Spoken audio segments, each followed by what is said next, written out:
जमा पर्ची या डिपॉजिट स्लिप क्या होती है, और बैंक में से पैसे निकालते कैसे हैं, विड्रॉल फॉर्म क्या होता है या विड्रॉल पर्ची क्या होती है, निकासी के लिए। अब हम आपको बता रहे हैं कि बेटा चेक क्या होता है, ध्यान से देख लीजिए, और चेक आप कैसे करके किसी को देते हैं। ये आपके सामने चेक दिया हुआ है स्टेट बैंक ऑफ इंडिया का, ये दो जो निशान है शुरू में, इनके बीच में इसको कहते हैं चेक नंबर।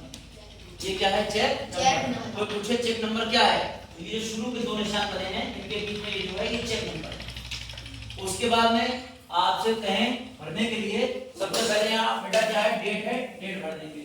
डेट भरने के बाद में आपसे कह रहा है पे को या उनके आदेश पर, यहाँ बेटा जिसको रुपए देने हैं उसका नाम आ जाएगा, जिसको रुपए देने हैं उसका नाम आ जाएगा, जो खाते में नाम है वही नाम हम यहाँ भरेंगे।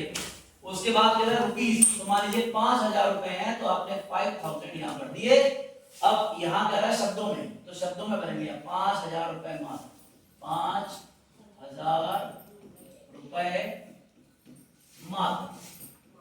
अब यहाँ अंकों में देखिए रुपए 5000 ओनली, ये आपने भर दिया। उसके बाद क्या कह रहा है बेटा, खाता नंबर, यहाँ अकाउंट नंबर लिख देंगे। वैसे आजकल चेक बुक्स में अकाउंट नंबर लिखा हुआ आता है, छपा हुआ आता है, अगर छपा हुआ ना आए तो आप यहाँ अकाउंट नंबर अपना भर देंगे, लिखा है अकाउंट नंबर। और उसके बाद कुछ नहीं करना है बेटा, सीधे सीधे यहाँ पे साइन करना है। जो भी आपके साइन होंगे, साइन वही होने चाहिए जो आपके खाते में है, मैच किया जाएगा। और इसके पीछे भी अगर आपसे बोले तो आप साइन करेंगे, अगर बैंक वाले कहते हैं इसके पीछे भी साइन करें तो पीछे भी साइन आपको करने पड़ेंगे। साइन वही होने चाहिए जो आपके खाते में है। तो बेटा किसी को चेक करें इस तरीके से भरा जाएगा।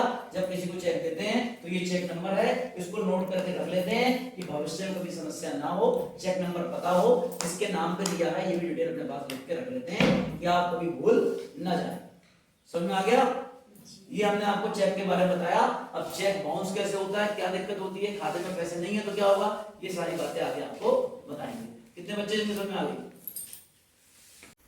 यहाँ सबसे खास बात क्या है बेटा, जब चेक देंगे तो देने के बाद में इस तरीके से दो लाइनें बना के उसमें लिखना होता है अकाउंट पे, अकाउंट पे, यानी ये पैसा जो है वो आपका खाते में ही जाएगा जिस व्यक्ति को आप दे रहे हैं। जैसे ये है, जिस व्यक्ति को दिया उस व्यक्ति के पास ना जाके सीधे उसके खाते में ही पैसा जाएगा, तो कोई भी दिक्कत नहीं होती है, खाते से खाते पैसा चला जाता है और प्रूफ आपके पास में चेक नंबर के ऊपर रहता है कि हमने दिया।